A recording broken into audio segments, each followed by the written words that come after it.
जय माता की, जय सिया राम।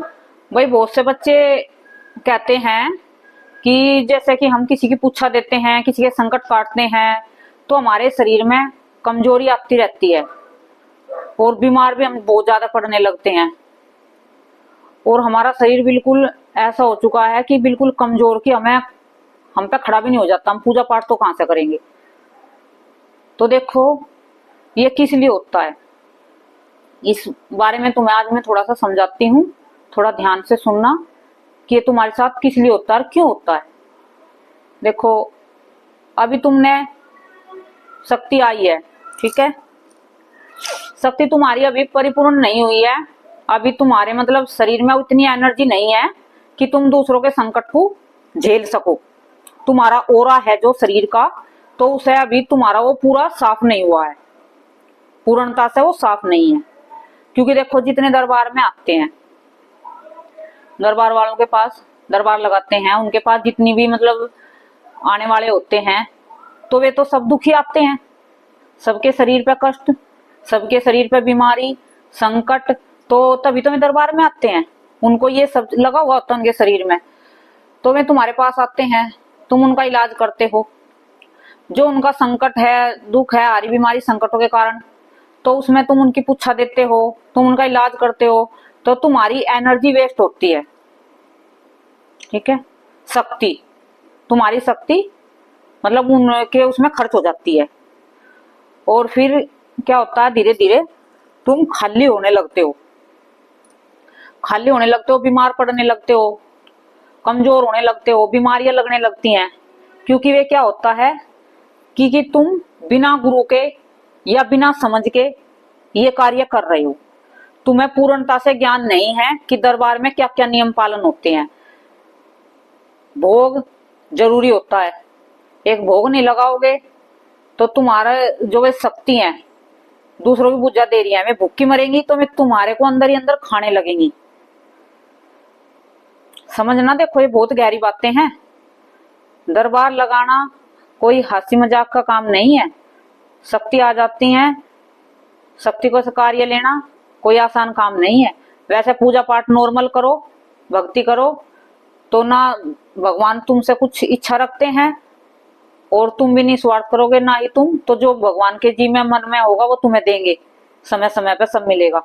लेकिन तुम दरबार लगा के भगवान से कार्य करवाते हो, उनकी योगनी जोगनी होती है, माँ की, बालाजी के दूत होते हैं, तो उनसे कार्य तो तुम लेते ही हो बुला बुला के घर पे कि भी आज इसका संकट काटना, आज इसका ये कार्य करवाना है।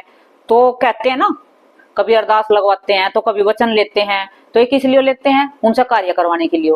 तो कार्य करवाते हैं तो क्या करना होगा, किसी को जिसकी पे कार्य कराओगे, कहीं जाते हैं कुछ भी करवाते हैं, रिश्वत देते हैं ना, तभी आगे कार्य होता है। जैसे भीड़ लगी रहती है, किसी लाइन में लगना होता है, तो कई जगह ऐसा होता है कि रिश्वत देकर काम कराना होता है। तो भगवान है जो उनके दूत हैं, बालाजी के योगनी जोगनी है माँ की, जो कार्य करते हैं, संकट को काटती हैं। माँ नहीं आती है, बालाजी नहीं आते हैं, वे तो राजा महाराजा हैं, बालाजी तो महारानी है। वे क्यों आवेंगे, वे तो आदेश करती हैं अपनी शक्तियों को, जो उनसे नीचे शक्ति है उनके कार्य करने वाली, कि जाओ भाई वहां पे ये कार्य करो, मेरा भगत है ये।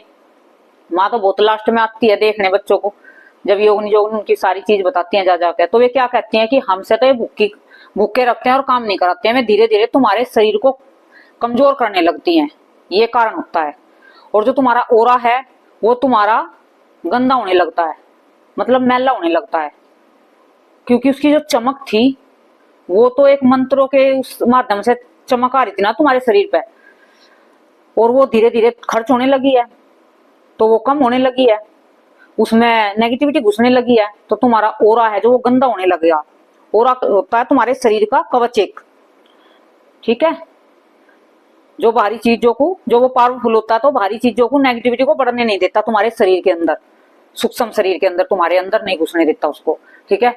वो बाहरी बाहर रहता है, वो कभी लग भी जाता है तुम्हारी साथ, तो वो थोड़ी सी देर में ही हट जाएगा। लेकिन तुम्हारा ओरा कमजोर होगा, तुम्हारी अंदर की शक्ति कमजोर होगी, ठीक है, उसके बाद वो तुम्हारे अंदर घुसने लगेगा।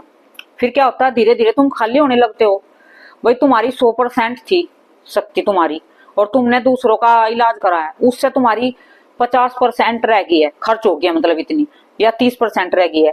फिर उसमें कोई जान होगी, फिर वो कार्य करेगी, क्योंकि वो तो खत्म हो चुकी है, बिल्कुल कम हो गई है, डाउन हो गई है, तो इसलिए तुम बीमार पड़ते हो। जब भी तुम किसी का इलाज करो, एक तो तुम्हें ये पता होना चाहिए नियम पालन, जिस जोन सी तुम्हारे पास शक्ति आई है उनका क्या भोग है और किस तरीके से कहाँ कहाँ दिया जाता है और उसके बाद उसका क्या करे जाता है। ठीक है, वो खुद नहीं खाया जाता है कभी भी, जो शक्तियों का हम भोग लगाते हैं ना अपने बच्चों को दिया जाता है। वो जो खुद खाओगे तो इस तरीके से कमजोर होते चले जाओगे। फिर क्या होता है, इलाज करते हो तो जैसे तुम ज्यादा से ज्यादा जप करना होता है तुम्हें।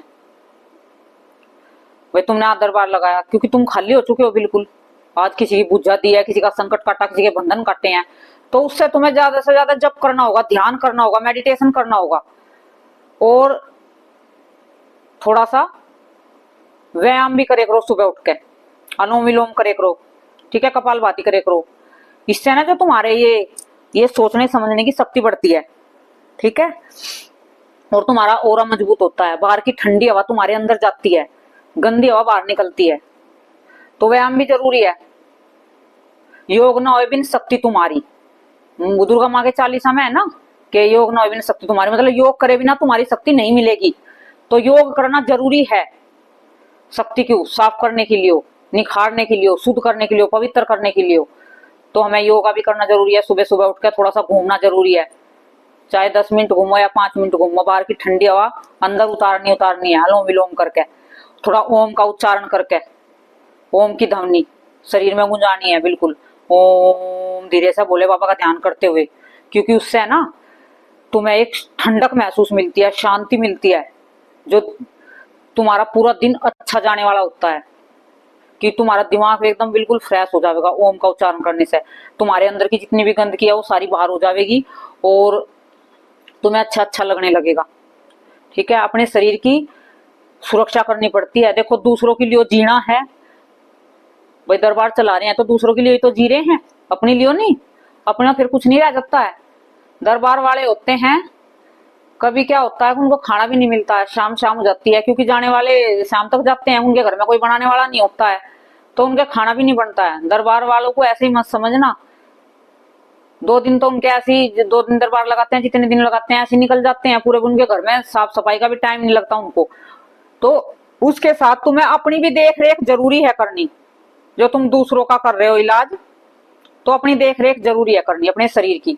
अपना थोड़ा ध्यान व्यायाम, अपने जप तप इनका थोड़ा ध्यान रखो, खान पीन का ध्यान रखो, शुद्धता से खाओ, शुद्ध पवित्र खाओ, शुद्ध पवित्र रहो, किसी का झूठा मत खाओ, बिल्कुल भी किसी के कपड़े मत पहनो। ठीक है, अपने कपड़े मत पहनने दो किसी को। तुम्हें लगता है कि अब ये तुम्हें पहनने नहीं है तब दे सकते हो, लेकिन दूसरे का पहना हुआ कपड़ा तुम नहीं पहन सकते, शक्ति वाले, क्योंकि किसी के ऊपर नेगेटिविटी है वो तुम्हारे ऊपर आ जाएगी। ठीक है, इसलिए वो किसी का कपड़ा नहीं पहनते हैं, अपने ही कपड़े अपने आप पहनते हैं। दूसरे का कपड़ा घर में किसी का नहीं पहनते हैं, कि घर में कोई भी हो, तुम्हारे पति हो, बच्चा हो, पत्नी हो, किसी का भी झूठा नहीं खाना आपस में शक्ति आने के बाद। ठीक है, इन छोटी छोटी बातों के ध्यान रखने से भी तुम्हें बहुत कुछ मिलेगा नहीं, इनकी इनसे भी तुम्हें बहुत कुछ नुकसान होने लगते हैं। छोटी छोटी बातों के भी ध्यान नहीं रखते हो जब तुम। और अपने शरीर को साफ सफाई सुथरा रखे करो, बिल्कुल एकदम क्लीन। ठीक है, और अपने अच्छे से रहा करो, अच्छे से अपने शक्तियों को संभालना सीखो, अपने को जीना सीखो, अपने लिए भी जियो। ठीक है, अपने लिए भी बचा कर रखो शक्तियों को, ताकि मरने के बाद मोक्ष अच्छे से हो। हम यहीं पे देखो क्या होता है कि हम दरबार वाला इंसान कोई भी है, शक्ति चला रहा है, इलाज कर रहा है दूसरों का, धीरे धीरे वो कभी बीमार होने लगता है, कमजोर होने लगता है, तो एक लास्ट समय ऐसा जाता है कभी कभी उसकी मृत्यु भी हो जाती है, हो जाता है। देखो ऐसा केस हुआ है, तभी मैं तुम्हें कह रही हूँ। तो वे क्या है, किस मोह में चले गए हैं, चिंता में, कि हम भाई दूसरे का इलाज कर रहे थे। उस मतलब वो जो मरते समय वो सोच रहा था कि इस बंदे को ये है, इसको, उसी के मुंह में मर जाता है। उसे फिर दोबारा इसी संसार में आना पड़ता है, उसकी मुक्ति नहीं होती है, उसे फिर वापस लौटना पड़ता है, फिर उसकी आत्मा ही रह जाती है, उसका मोक्ष नहीं हो पाता है, क्योंकि उसकी जो आत्मा थी वो इसी यही भ्रमण करती रही है उनके सोच विचारों में। तो जैसे कि तुम्हारी शक्ति तब भी कमजोर होती है, तुम ठीक से सोते नहीं हो, तब भी तुम्हारी शक्ति पूर्णता से खुलती नहीं है। समय से सोया करो और समय से उठे करो। जब शक्ति पवित्र होंगी तुम्हारे साथ, अच्छी शक्ति होंगी, तो तुम्हारी अपने आप ही 3:30 बजे 4 बजे आंख खुल जाएंगी, या तुम्हें उठाओ या कोई मत उठाओ, या कोई अलार्म लगाओ या मत लगाओ, क्योंकि शक्ति इससे ज्यादा लेटने नहीं देती है। अपने आप ही उठोगे तुम, बिल्कुल अपने आप ही आंख खुल जाएंगी। अलार्म भी लगा लोगे ना, 4 बजे का लगा लिया, तुम्हें 3:45 की मतलब आंख अपने आप ही खुल जाएंगी 3:30 बजे तक, ऐसा होता है। और तुम जैसे लेडीज हैं, शक्ति आने के बाद क्या सोचती हैं कि जैसे मैं शुद्धि में आ जाती हैं कि अब तो 2-3 दिन आराम से सो लेते हैं, ये सोचती हैं। देखो बहुत सी है, क्योंकि हम तो देखते हैं हर बच्चों को, तो सोचते हैं कि 2-3 दिन तो मैं आराम कर ही लूंगी, तो मैं लेट उठूंगी। लेकिन शक्ति क्या करती हैं, जो अच्छी शक्ति होंगी साथ, उनकी पवित्र शक्ति होंगी साथ, तो तब भी मैं उन्हें उसी टाइम उठावेंगी, सोने नहीं देंगी। मैं तुम सोचते हो कि वे लेट तक सोएंगे, और शक्ति वाला जिसके पास अच्छी शक्ति है, भूत प्रेत नहीं है, तो वो बंदा अपने आप ही वक्त वक्त उठेगा। 3:45 बजे, 4 बजे सुबह की पूजा अंधेरे अंधेरे में जो करते हैं, प्रातः सुबह सुबह 5 बजे तक, 6 बजे तक, ज्यादा से ज्यादा 7 बजे तक पूजा कर लेते हैं, तो उनकी शक्ति अच्छे से कार्य करती है। अन्य शक्ति वाले 8 बजे उठ रहे हैं, 10 बजे तक पूजा कर रहे हैं, तो ये कहाँ का कानून है? कहीं लिखा है? ये कहीं भी नहीं लिखा है। शास्त्रों में उठा के देखो, अपने पढ़ के देखो, तुम्हें कितना ज्ञान मिलेगा, कितना कुछ सीखने को मिलेगा। आधे से ज्यादा तुम खुद ही सीख लोगे घर बैठे ही। ये नहीं है कि तुम बाहर भगत ही तुम्हें सब सिखावेगा, अपने घर तुम सीख सकते हो। ठीक है, माँ के जिनके भी शास्त्र तुम पढ़ के, माँ देवी पुराण पढ़ के देखो, भगवत पुराण पढ़ के देखो, तुम्हें उस हर जगह से ज्ञान मिलेगा। शिव पुराण पढ़ के देखो, उसमें माँ पार्वती की, भोले बाबा के बारे में इतना कुछ जानने को मिलेगा तुम्हें। तुम इतना जान जाओगे, इतना कुछ समझ पाओगे।